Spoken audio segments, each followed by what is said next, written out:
Bom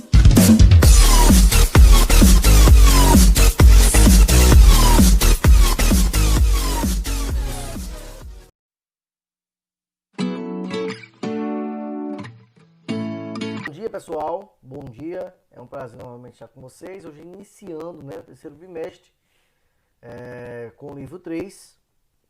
Antes disso a gente vai fazer a correção do PDF antigo, né, e trazer um novo assunto aí que é agricultura itinerante e de jardinagem no sudeste da Ásia. Então venham comigo e vamos lá conhecer um pouquinho dessa história. Correção de PDF, vamos lá, abram aí, tenham em mãos o PDF para que possa corrigir. Primeiro, podemos afirmar que problemas ambientais decorrem apenas de ações antrópicas? Então está dizendo assim, problemas ambientais só ocorrem pela ação humana? Não. Existem problemas ambientais que é ocasionado por forças da natureza, que ocorre devido às forças naturais. Então, essa resposta é não. Segundo, aponte alguns fatores que contribuíram para o agravamento dos problemas ambientais urbanos. Lixo na rua, aumento da poluição, crescimento desordenado das cidades, são alguns aí dos problemas ambientais urbanos que foram agravados. Terceiro, explique o que seria poluição visual, pessoal. Aquela poluição é ocasionada pelas grandes quantidades de informações que são colocadas nas cidades. Então é muita informação, muita imagem, acaba gerando poluição visual. Como ela afeta o cotidiano das pessoas? Afeta, prejudicando principalmente no trânsito. Quando você acaba não enxergando uma placa de trânsito devido à grande quantidade de poluição visual que existe naquela localidade, tá certo? É um exemplo aí. Quarto, o que é inversão térmica, pessoal? Como é que eu posso dizer? É a mudança do ar, é a inversão do ar. Nós temos embaixo o ar quente e em cima o ar frio. Quando há inversão térmica, o ar frio fica embaixo. E aí ele retém um monte de partículas de poluição, porque ele é mais denso, ele é mais pesado.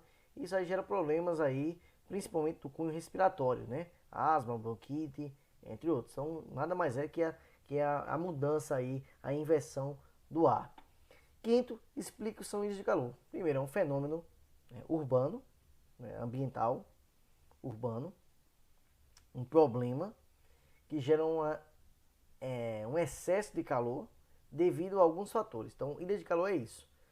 A ausência de vegetação, construção de edifícios que impede a circulação dos ventos, junto com a questão do asfalto, tá certo? Que aí retém muito calor. Então, nessa localidade, onde se formam essas ilhas de calor, há um calor excessivo devido a esses três fatores.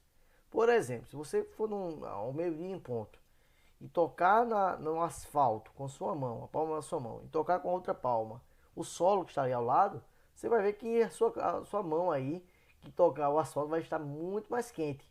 Muito mais, porque o asfalto retém muito calor. Então, as ilhas de calor nada mais são que um fenômeno que ocorre justamente em cidades pelo calor excessivo devido à ausência de vegetação, à construção de edifícios e há também a questão do asfalto. Beleza? Aí finalizamos. Vamos agora para o espaço rural. Pessoal, o espaço rural é caracterizado também por atividades econômicas como a agricultura, criação de gado, que é a pecuária, e também o extrativismo, certo? É uma paisagem totalmente aí diversificada, tem muita diversificação por apresentar componentes culturais.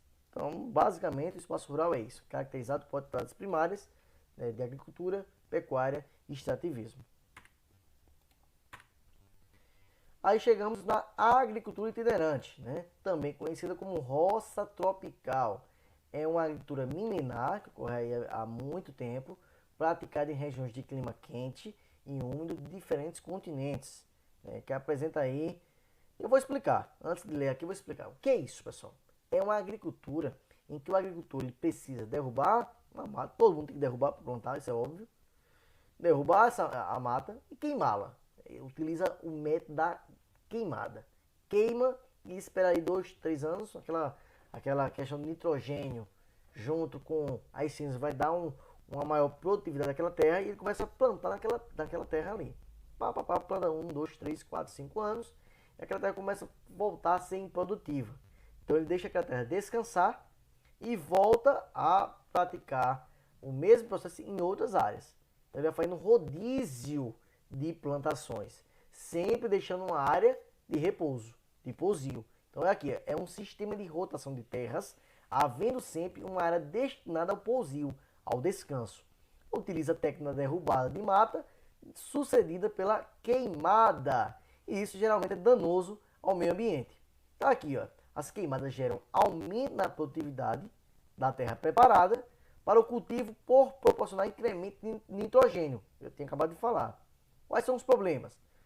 Perda da biodiversidade, porque derrubou a mata, aumento de gases do efeito de chuva devido ao excesso de gás carbônico e outros impactos ambientais aí que é gerado devido a esse tipo de técnica. Aqui é um mapa, pessoal, que mostra esse tipo de agricultura chamado de roça tropical e mostra aqui o que? O grau de intensidade da prática da agricultura itinerante.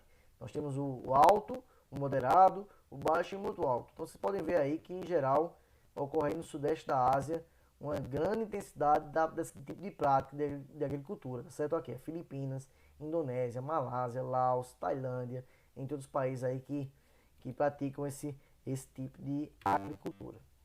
Segundo tipo, de jardinagem, né? É caracterizado em lugares que ocorrem muitas chuvas e também onde tem relevos íngremes, relevos, né, altos, de difícil acesso, encostas de montanhas. Trata-se da agricultura de jardinagem, principalmente a risicultura, que é a cultura do arroz. É um tipo desse tipo de agricultura. Vocês podem ver aqui uma família aí, uma mão de obra familiar, trabalhando justamente numa risicultura, cuja construção de diques e canais visam regular. Não é só plantar lá, precisa elaborar canais.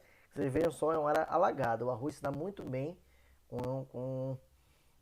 nesse tipo de situação, né? Áreas alagadas, mas precisa ter os diques e canais para não ficar tão alagado. Não pode também ser passar e ficar mergulhado totalmente o arroz nesse tipo de área, beleza? E também nós temos o que? O terraceamento, que é aplicado para reduzir a perda do solo pelas enxurradas de verão.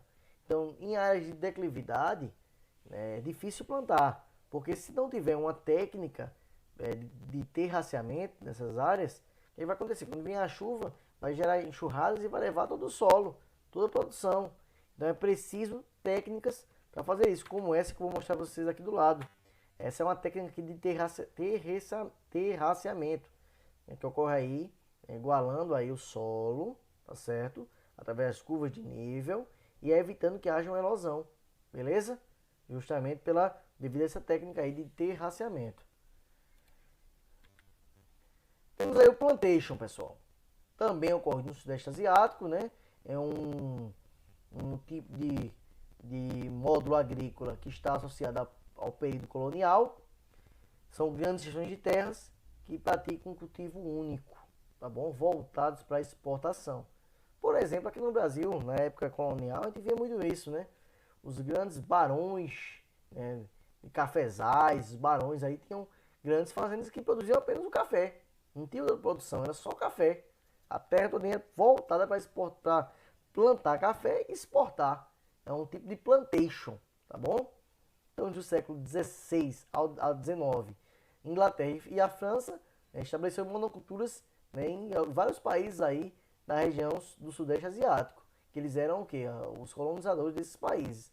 Na atualidade, impunha-se esse modelo em extensas áreas em que se desenvolve a silvicultura de seringueiras. Para quê? Para o óleo de palma, para a extração da borracha. Então, utiliza aí grandes áreas para produzir seringueiras.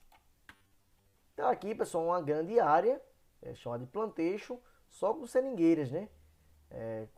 Para óleo de palma, né? Então, sem mistério isso aí, é um plantation. Vamos lá. A exploração do óleo de palma em todas as regiões do planeta é responsável por violações de direitos humanos, uma vez que as empresas muitas vezes removem violentamente os povos indígenas e as comunidades rurais de suas terras. O trabalho infantil e escravidão moderna também ocorrem em plantações na Indonésia e na Malásia.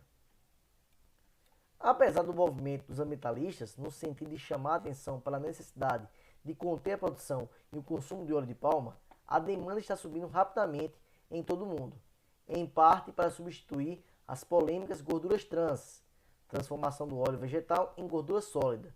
O uso do óleo de palma teve um pico recente de uso pela indústria de lanche dos Estados Unidos. A produção do óleo de palma é hoje uma das principais causas da destruição mundial de florestas tropicais, além de ser um dos principais impulsionadores das mudanças climáticas induzidas pelo homem. Estamos exigindo que essas grandes marcas se comprometam a usar somente óleo de palma responsável, produzido sem causar destruição de florestas tropicais ricas em carbono ou abuso de direitos humanos. Então é um texto aí de uma ordem, de uma ONG, uma organização internacional, que critica, né, as grandes empresas que estão aí utilizando esse óleo, mas sem ser de forma responsável. Eles, olha, desde que seja de forma responsável, pode ser utilizado, mas irresponsável não. Está destruindo as florestas, tá gerando mais dióxido de carbono. Então é uma situação aí que precisa o mundo se atentar, beleza? Então a gente viu um pouquinho aí sobre, a agricultura, de itinerante, que é aquela que pratica o método da queimada. Vimos a jardinagem, que tem a risicultura, que é em áreas alagadas, também a de terraceamento, que são áreas em declive, e o plantation, né? E aí finalizamos com novidade, pessoal. Temos aqui o livro de atividades, páginas 4 e 5, para casa, normal. Temos o prazo também, que é normal até domingo. A novidade é o Tira Dúvidas, que será mais aula de desafio. Então, o desafio será colocado dentro do Tira Dúvidas, a partir de hoje, beleza? Então, só quem pode participar do desafio, para ganhar pontos extras, é justamente quem estiver no Tira Dúvidas, que será às 10 horas, caso o professor Anderson não venha utilizar o Zoom, né? A aula pelo Zoom, porque geralmente ele posta às 8 horas da manhã a aula. Então, como ele posta esse horário, ele não posta às 10 horas. Então, dá aí pra gente fazer esse Tira Dúvidas nesse horário. Se ele for fazer alguma coisa às 10 horas, a gente marca um outro horário, mas ainda hoje, beleza? Então, fique com Deus, até a próxima. Tchau, tchau. Até mais tarde, né? Espero vocês lá. Tchau, tchau.